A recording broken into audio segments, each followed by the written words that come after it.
புதுச்சேரியில் தாவேகா பொதுக்கூட்டம் இன்னும் சற்று நேரத்தில் தொடங்கி நடைபெற இருக்கும் நிலையில் போலீசார் இங்கு தடியடி நடத்தியதால் பரபரப்பானது ஏற்பட்டிருக்கிறது. இதுகுறித்த முக்கிய செய்தி பார்த்து வருகிறோம்.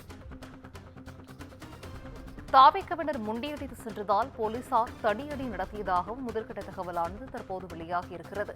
கூடுதல் விவரங்களை சிறப்பு செய்தியாளர் காயத்ரி வழங்கிட கேட்கலாம். காயத்ரி, வணக்கம். இன்னும் சற்று நேரத்தில் இந்த பொதுக்கூட்டம் நடைபெற இருக்கும் நிலையில் போலீசார் அங்கு தடியடி நடத்தியதால் அங்கு பரபரப்பான ஒரு சூழல் ஏற்பட்டிருக்கிறது. இது குறித்த விவரங்கள் காயத்ரி. நிச்சயமாக சிந்துஜா, இன்னும் சற்று நேரத்தில் புதுச்சேரி உப்பளம் மைதானத்தில் தாவேகா பொதுக்கூட்டமானது நடைபெற இருக்கிறது. இன்னும் சற்று நேரத்தில் விஜய் அந்த இடத்திற்கு வர இருக்கிறார் என்பது குறிப்பிடத்தக்கது. இந்நிலையில் அங்கு தாவேகாவினர் காவல்துறையினரை மீறி முந்தியெடுத்து அந்த மைதானத்திற்குள்ளே செல்ல முற்படுகின்றனர். இதன் காரணமாக காவல்துறையினர் அவர்களை தடுத்து நிறுத்தும் லேசான தடியடி நடத்தியும் அங்கே பணிகளை மேற்கொண்டு வருகிறார்கள். குறிப்பாக புதுச்சேரி உப்பளம் மைதானத்திற்கு 5000 பேருக்கு மட்டுமே அனுமதி என்கிற அடிப்படையில் இந்த கூட்டமானது நடைபெற இருக்கிறது. குறிப்பாக புதுச்சேரியை சேர்ந்த மக்கள் மட்டுமே கலந்து கொள்ள வேண்டும் என்றும் தமிழகத்தை சேர்ந்தவர்களுக்கு அனுமதி இல்லை என்று ஏற்கனவே தெரிவிக்கப்பட்டிருந்தது.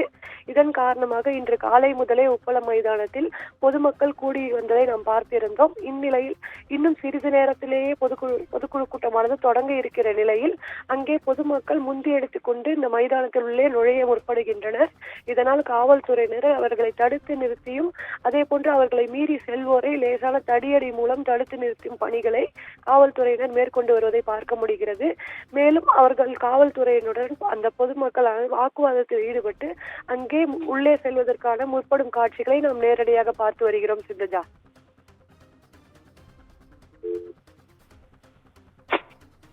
விவரங்களை வழங்கியமைக்கு நன்றி காயத்ரி.